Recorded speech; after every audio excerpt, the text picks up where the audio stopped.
So today I've got kind of two videos for you. Um, the first one is going to be going through the extended cut of chapter 1 of my novel that I've been writing. Disclaimer, it is a fan fiction that borrows a lot of material from DC, Marvel, Star Wars, etc.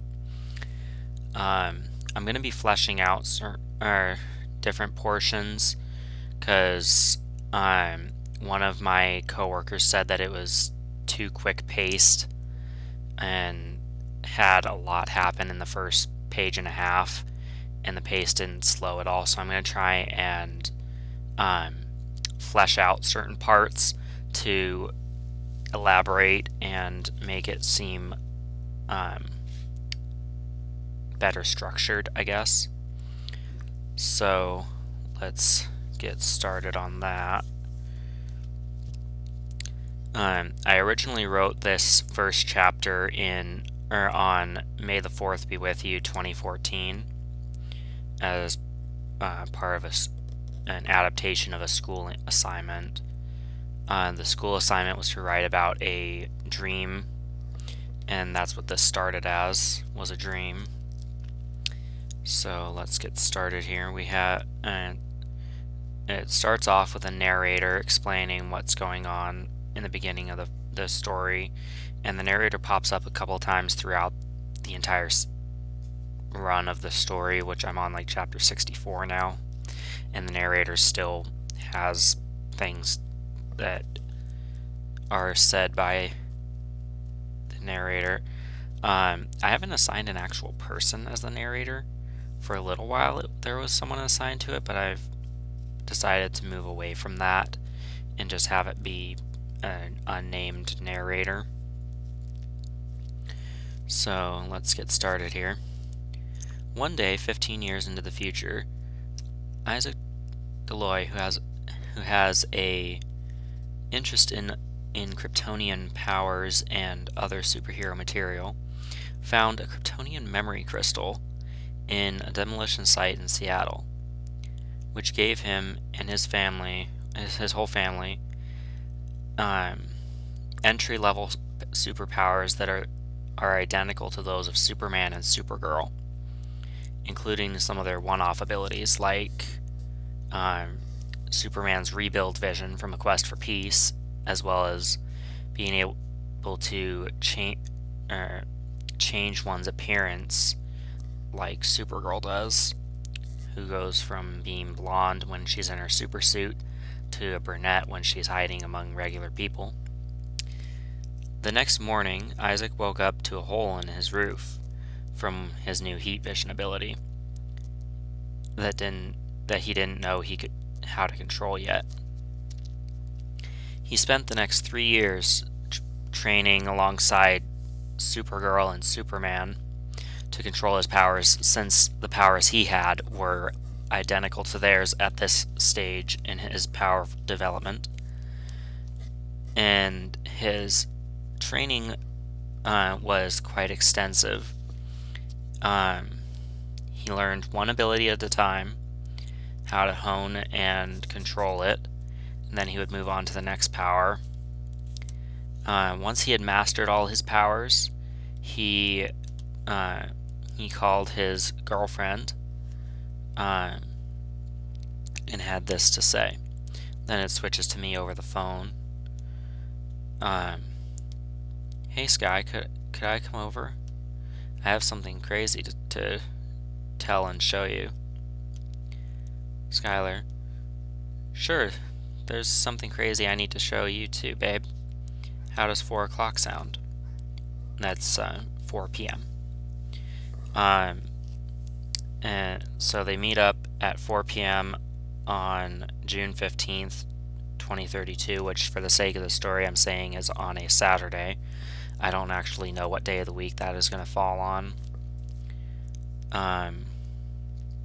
But we'll just pretend like it's going to be a Saturday. Later that afternoon at Skylar's house, says the narrator. Then me, Hey babe, can I come in? Skylar, of course, please come in, Isaac. Me again. Do you believe in the impossible, babe? Because what I have to show/tell you sounds kind of impossible. And it might be a little hard to believe unless the same thing happens to you. A little bit of foreshadowing. Skylar, what I have to show/tell you is pretty impossible too. What's your impossible thing? Me. I have superpowers identical to those of Superman, and I can prove it. Skylar, that doesn't sound impossible. Watch, I'm gonna light that candle with my eyes. She shoots heat vision, igniting a candle, and was like, so does that look impossible? Little snark. Then switches to me. No, hang on. Do you have Kryptonian powers too? Only my family members got powers when I did. That's impressive. That you have powers too. Me thinking to myself in a fourth wall break. The reasons Skylar had gotten powers when I did was unknown to me when I originally wrote Chapter 1. And that reason was that she is my fourth cousin on my biological mom's side of the family. Hence, only family members got powers. But moving forward, it doesn't really explain it much more than that. But that's why she got powers, because we're distantly related. Skylar, when did you get your powers, Isaac, babe? I got powers 3 years ago on May the 4th be with you. Which would be 2029, because this is 2032 currently. When did you get your powers, babe? Skylar, I got mine our exact age difference ago. 2 years, 6 months, and 3 days. That can't be a coincidence. Yeah, that is our age difference. Huh. Coincidence? I think not. Narrator again. Within the next 2.5 hours, Isaac and Skylar had shown each other all their powers. After showing off their powers, Isaac had something to ask Sky. This is a part where I'm going to flesh it out a little bit, because as it exists, this part leads into a proposal. But I'm going to have a few more things happen in between or before then. So let's get into that.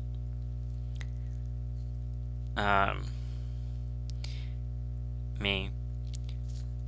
Hey Sky, let's have a game night together. Play some card games, maybe some board games, if you're up for that. Sky, sure, I could go for some games. You can pick the first one, I'll pick the second. Sounds fair, babe. Alright. And then I say, how about, or I'm going to insert me saying something that's not actually there. Okay, how about first we play some Uno. Sure, that works for me. Alright, I'll go ahead and shuffle and deal. And then for round 2, you can shuffle and deal. If you're able to shuffle, that is. I'm not sure if she's able to shuffle or not, because I don't actually know a whole lot about her anymore. What I did know probably isn't relevant anymore. And then we have, then after the course of 7 or 8 games, occupying about 2.5 hours, or 3 hours, I then get down on one knee and propose, and Skylar, blushing, says, "Yes, I would love to marry you." And then we get married in the temple and have our honeymoon, and we we just kind of enjoy each other's company for the next couple of years, and then 2 years later, I bring up seeing if we want to have kids. And so page 2 begins with Sky responding to my question about kids. Yeah, I would like to have some kids. And then the narrator says, 9 months later, Isaac and Skylar, now senior, had Skylar Jr., their first daughter. I've heard the American culture does not have girls be juniors or seniors, as far as like oh, this is Skylar Deloy Jr. Our culture doesn't do that kind of thing, but I think we should, because it wouldn't hurt. But it switches to me speaking. What should we name our new baby girl? Skylar Sr. That's easy, babe. Let's name her after me. Call her Skylar Jr. Or just Sky for short. Narrator. 3 years after they had Sky Jr., Isaac and Sky Sr. had Lois. Lois ends up being quite the sassy little girl in her teenage years and her single-digit years. She kind of mellowed out for a little bit between 12 and 11, or 10 and 12. I mean, but then she got sassy again. Then when Lois was 4, Isaac and Skylar had Lana.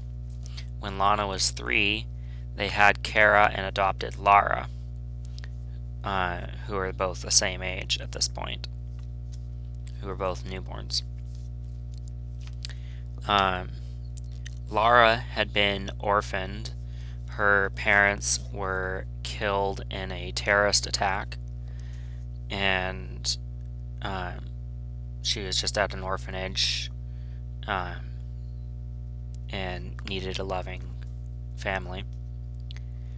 Kara has a friend named Chloe Smith, who will appear later in subsequent chapters and near the end of this one again.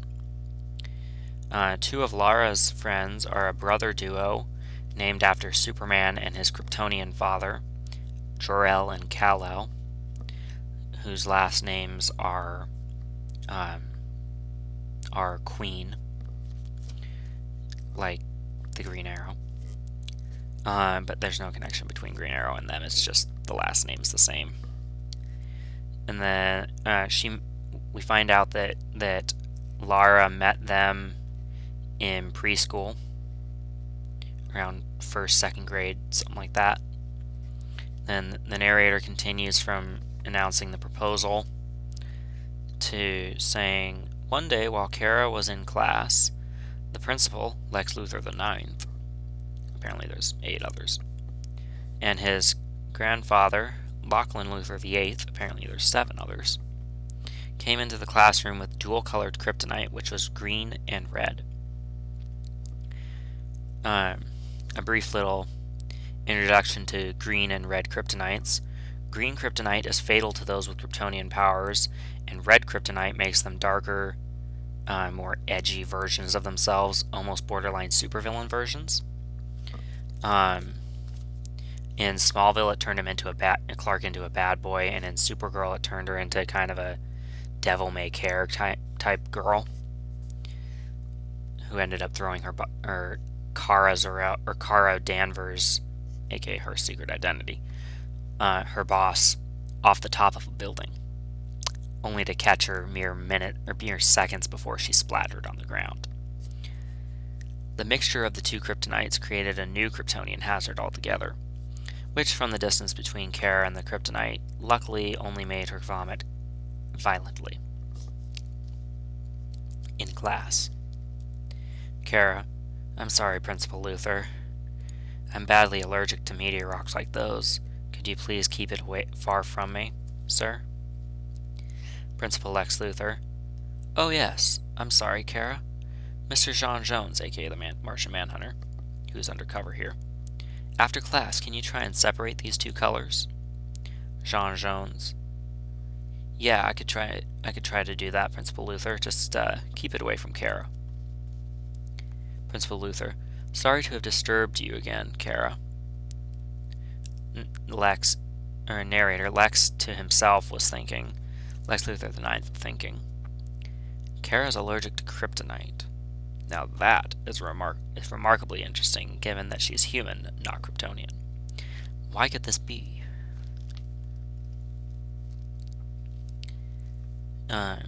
She must have Kryptonian blood in her veins. That's the only explanation that makes sense. Kara Deloy, I will figure out your secret and take advantage of it to get to the blur. Very evilly. Then Lex to his grandpa says, Come, grandfather, we're leaving now. Sorry again, Kara. Evil smile. Narrator. 3 years later, we went back in time to before Krypton blew up to meet Clark Kent and Jor-El, the Kryptonian father of Superman, and Superman had traveled back to visit his biological father in the flesh to get to know more than he could from the memory crystals. There, the Deloys and the House of El had quite a feast consisting of burgers, grilled chicken, and steaks with various soft drinks. The beauty of Krypton could not be described in any human language. Later, Isaac pulled Clark aside. Me. Clark, could we talk for a second? Clark to Kent. Sure, Isaac, what's up? Did you know my whole family and I have powers that are identical to yours when you're on Earth? Switching to a new page. I kinda guessed as much, seeing as you were able to fly through time and space to get here. Me. We could show you the rest of our powers back on Earth if you'd like, Clark. Clark Kent. Sure, I'm sure Kara would like to see him as well.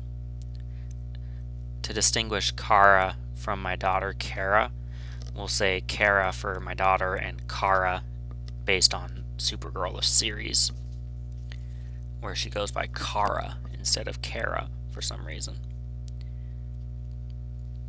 Do you guys have superhero names? Asks Clark. Me. We do. We're the Blurs. I'm Blur Prime. Narrator. 1 week later, back in Tacoma, Washington on planet Earth in Universe 1, or 616. Clark Kent over the phone with Isaac. Is this Mr. Deloy? This is Clark Kent. Kara Zor-El / Kara Danvers. And his cousin, Kara Danvers. Cal tells me you and your family have our powers. Like him, I'd like to see your guys' powers too. Narrator. Shortly later, Isaac and the rest of the Blurs meet up with Superman and Supergirl, showing off their powers to past versions that didn't help train Isaac, of course. They, the Blurs, went on a long road trip to Smallville afterwards. Smallville, Kansas, where they stayed for a week and a half before returning home back to Blur Manor, because they're loaded. Upon getting home, the 7 Blurs, there's 7 of us at this point, were all so tired they all fell asleep on the living room floor in dogpile fashion, stacked on top of each other, where they slept deeply for 2 whole days. Awkward. Little humor there. Green Arrow calling. Is this the Blur? Batman gave me your number to call if the Justice League ever needed anything. Me. This is the Blur. What can I do for you, Green Arrow? I need you and your wife's help in Starling City to fight Deathstroke, aka Slade Wilson. He's running a rampage through Starling City, destroying everything in his way. Not unlike what he does in Arrow Season 2. Only he doesn't actually destroy the city. It's mainly his his Mirakuru army. But anyway, narrator. Later in Starling City with Green Arrow, aka Oliver Queen. Oliver Q. Welcome, Blurs. Why are all 7 of you here? This is absolutely no place for young children to be with this rampage happening. 2 exclamation points. He's mad. It's not safe for them. Me. Oliver, my kids all have powers too. Unless Slade has kryptonite weapons, they'll be fine, trust me. Oliver Queen, still skeptical. Okay, if you say so, but I have to insist the youngest ones stay here where they'll be the safest. Me. Your city, your rules. Lana, can you stay here with Kara and Lara, please? Lana. Yeah, Dad, I'll stay here with them. Kara and Lara. What? No fair. Dad, what? We get to go on all your superhero missions from the Avengers and the Justice League normally. Why not this one? Jinx. Jinx again. Kara. Ha. Lara, you owe me 2 sodas when we get home. Me. Because most of the other missions we've done have been survivable, and here Green Arrow's in charge. I'm not. Lana. Kara, Dad put me in charge of you and Lara.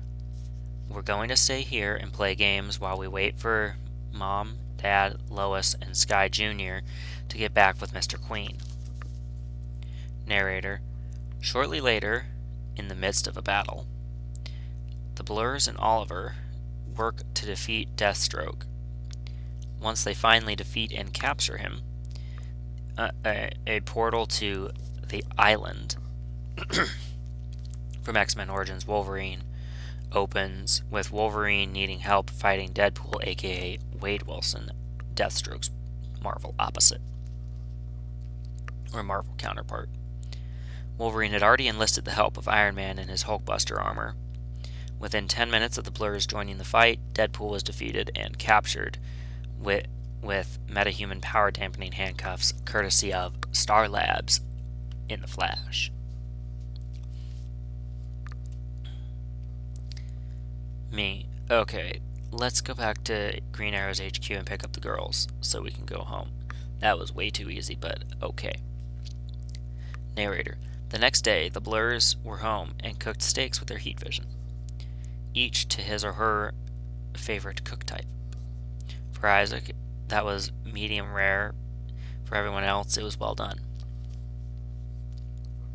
Me thinking to myself, we defeated Deathstroke and Deadpool way, way too easily, given that both of them have metahuman healing powers and are practically invincible.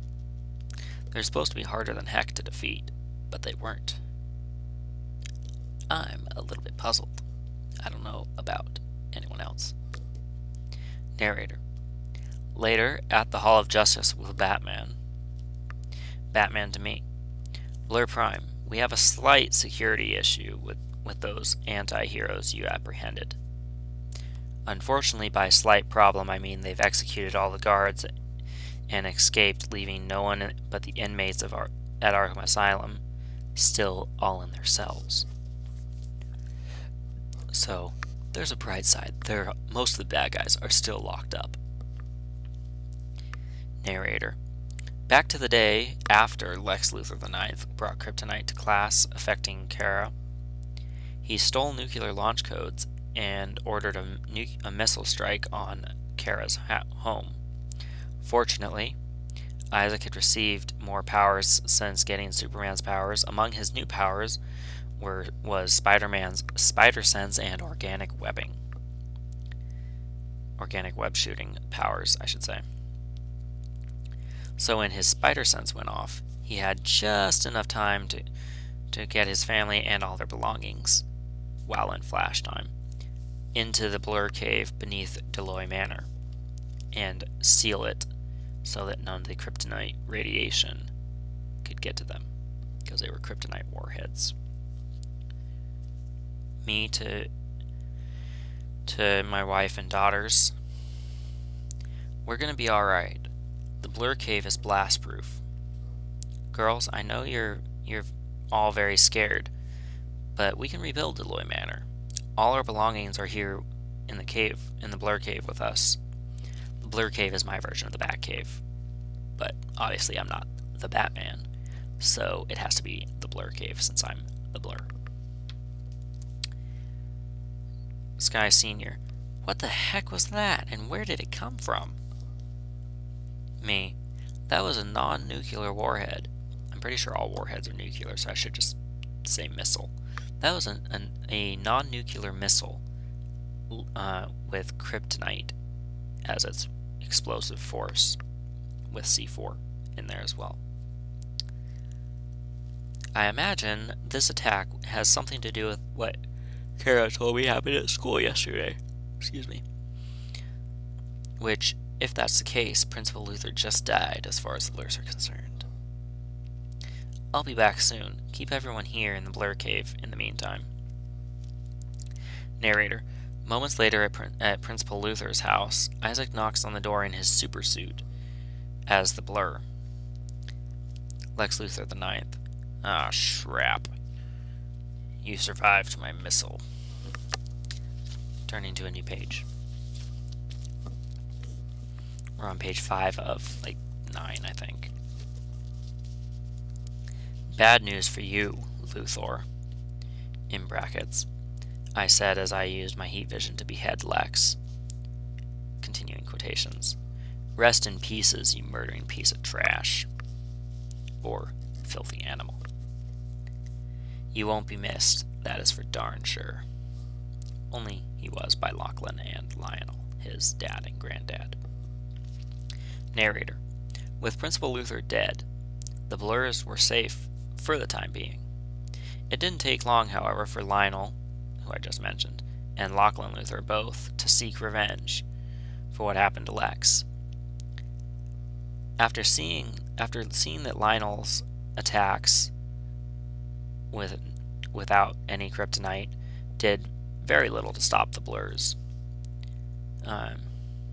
he slit his own throat, and Lachlan, grieved for the loss of his son and grandson, decided, "I don't want to fight you guys. Not even a grenade can affect you people. Can we form an alliance so that I don't die?"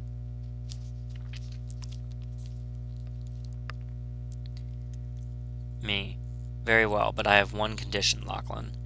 Isaac Deloy, who he doesn't know is me, will be getting an undercover position inside Luthor Corp to make sure no more kryptonite munitions are ever manufactured there again. Is that a deal or not, Lachlan? If not, you're going to jail." If that allows me to live and not be in jail, so be it, Blur Prime. Mr. Deloy can keep an eye on the Luthor Corp's board of directors starting tomorrow. Narrator: 1 week later, after the kryptonite incident and the missile strike, Lana was getting home from school just when a Luthor Corp board meeting was ending at the newly rebuilt Deloy Manor. You can rebuild a house a lot quicker with the Speed Force, which is among some of the other abilities that I recently gained, hence Flash Time.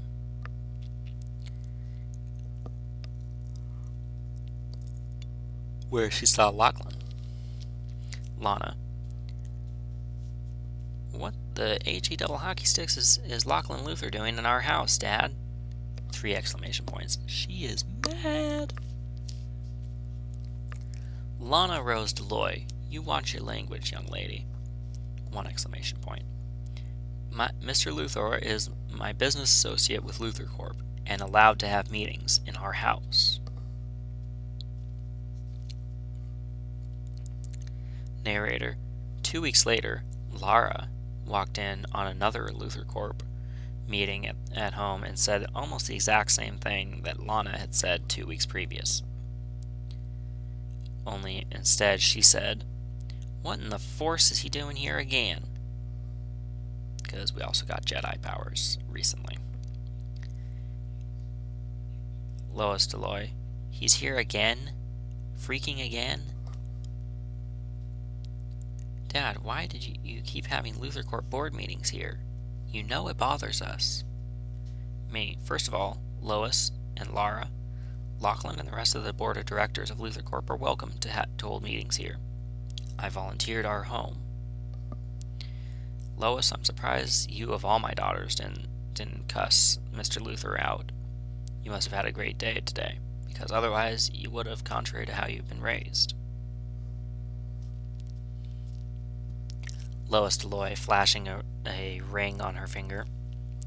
Yeah, today was like one of my happiest dreams. I'm 18 and a senior in high school, and my boyfriend proposed to me today. He's also 18, but he's already graduated from high school. I turned the same shade of red as a Sith lightsaber and said yes, of course, naturally. Jonathan Grant is a great guy and a returned missionary who has rescued me from bullies several times. Me, rescued you from bullies? You never mentioned being bullied before, honey. We'll talk more about that later. Congratulations on getting engaged, Lois. Narrator. Later that night, there's a loose hair. I hate loose hairs. Later that night with Lois in her bedroom, Isaac and Lois talk about the bullying she mentioned. Isaac comforts and hugs now beside herself Lois Lily Deloy. Me, Lois, honey, I had no idea kids at school were doing all these terrible things to you. You always have been the strongest of your sisters when it comes to people abusing you, dear. That also makes you stronger than I was when I was faced with hard things like that. I'm very proud of the woman you're becoming, Lois. I love you so much, sweetheart. Lois, now sobbing. Thanks, Dad. I needed to hear that. I love you too, Dad. I'm sorry for never telling you any of these things before. To make matters worse, one of the cruelest bullies in the school has a kryptonite dagger with a vibranium adamantium handle, which is what Cap's shield and Wolverine's claws are made of, a composite of those two metals, which doesn't trigger any of the metal detectors at school, and she has stabbed me in the gut with that blade 3 times on 2 separate occasions, actually, so a total of 6 times. Me, are you freaking kidding me? Do you have scars from these attacks? Yeah, why? We can use those scars as evidence to get that psychopath arrested for attempted murder and illegally possessing a lethal weapon on school grounds. May I see your scars, honey? Lois, sure. Here you go, Dad. See for yourself, these scars are hideous, aren't they? Me, they're nasty, but you're still my beautiful baby girl. You'll always be beautiful too. Narrator. 9 years after Lex brought kryptonite to class and destroyed Blur Manor. Sky Senior.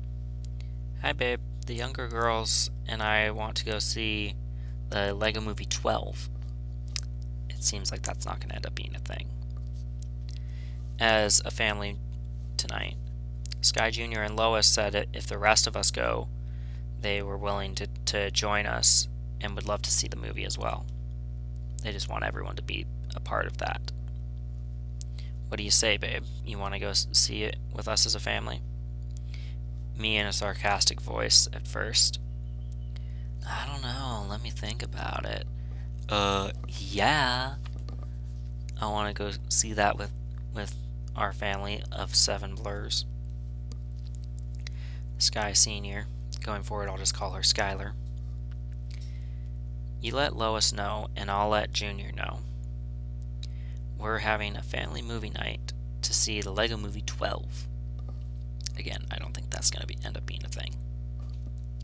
Narrator. Later at the movie theater. Me.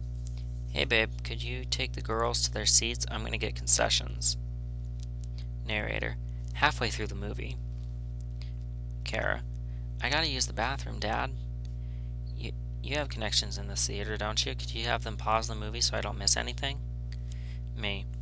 I do have connections, and with my telepathy, another new power that I recently got, I can have the projection guy, James, pause the movie for you, babe.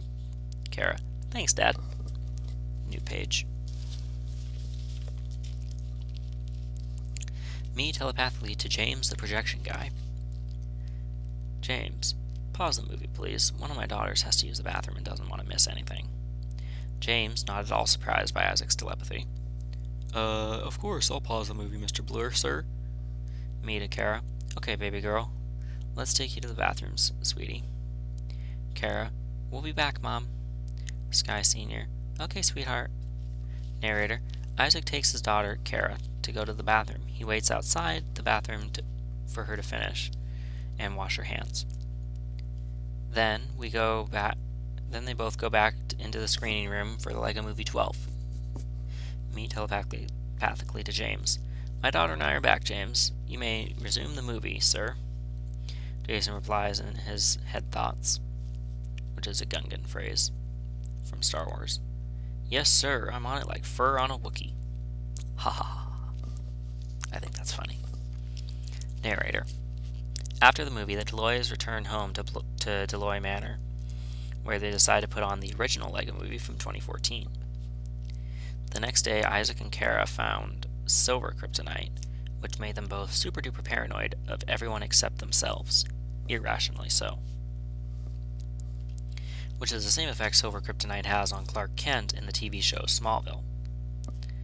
Luckily, however, they did not find gold kryptonite because in Smallville that permanently removes a Kryptonian's powers. Sky Jr. to me. Hey Dad, what happened to you last time you were at Luthor Corp? Me to Sky Jr. I was exposed to and nearly died from refined, pure green kryptonite. The whole building was flooded with the stuff in aerosol form through the ventilation system. However, it was not being manufactured there. It was a trap.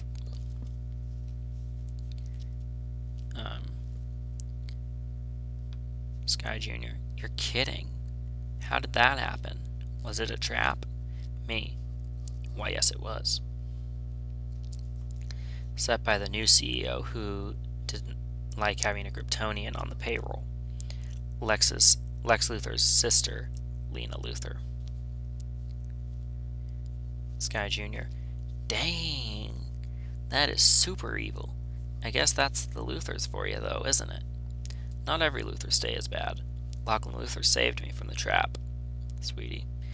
Once the building was cleared out from the kryptonite, I went up to Lena's office on the Infinitieth floor and deposited her in the middle of the Hudson River in New York City, which, as a point of reference, I claim to be 200 miles from Luthor Corp Plaza.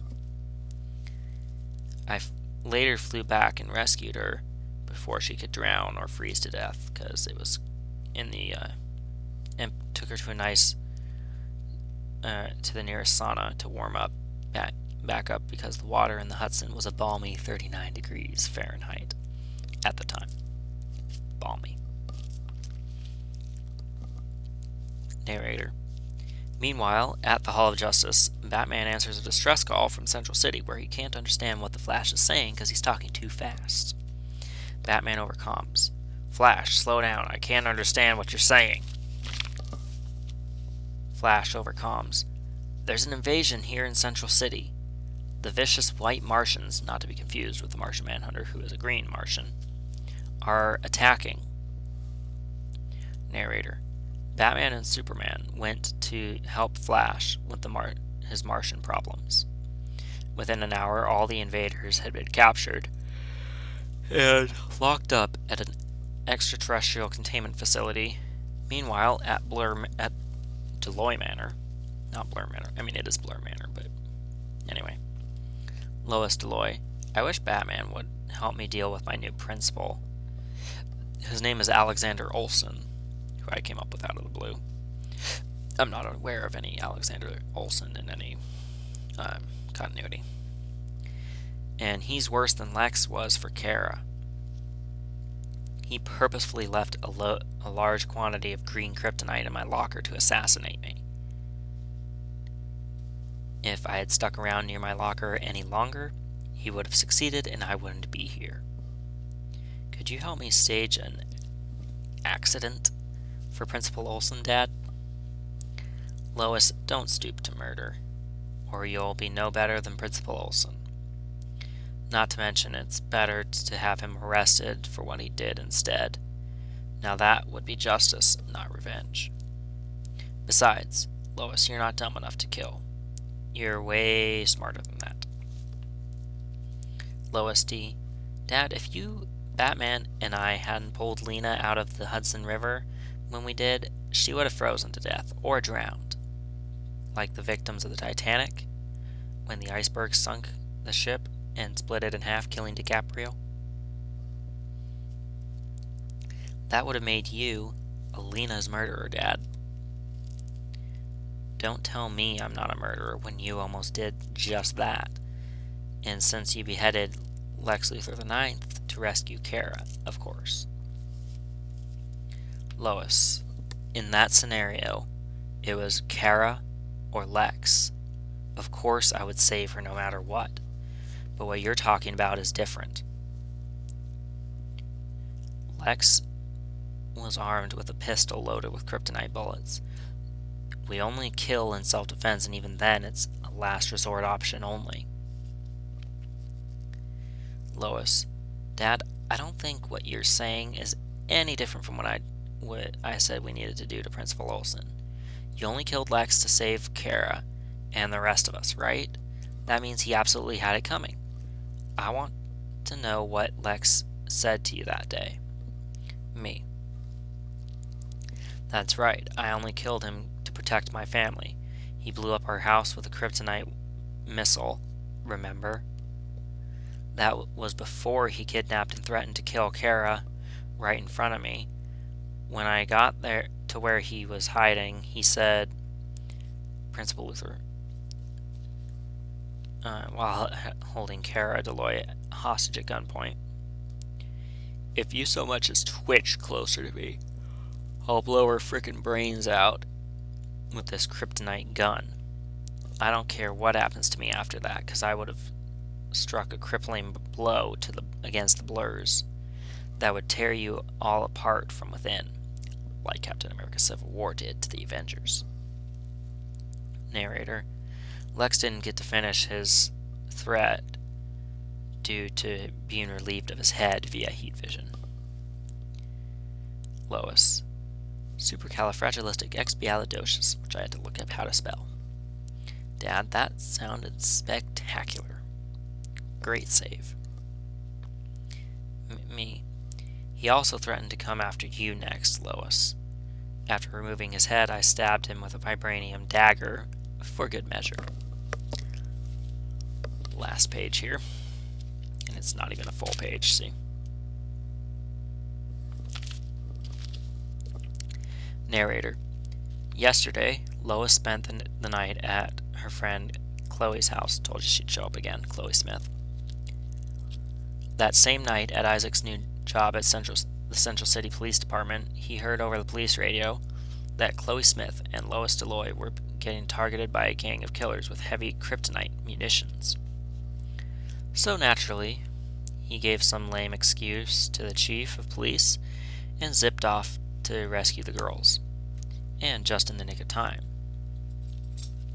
Because a sniper had just gotten a lock on Chloe and was pulling the trigger when Isaac got there and melted the barrel of the gun shut with heat vision. These killers also somehow got their hands on Red Mercury missiles like the explosive used in Red 2, with helicopter mounts and everything. Me. On the way home with Lois, and Chloe under my protection, another sniper with a kryptonite bullet shot me in the shoulder.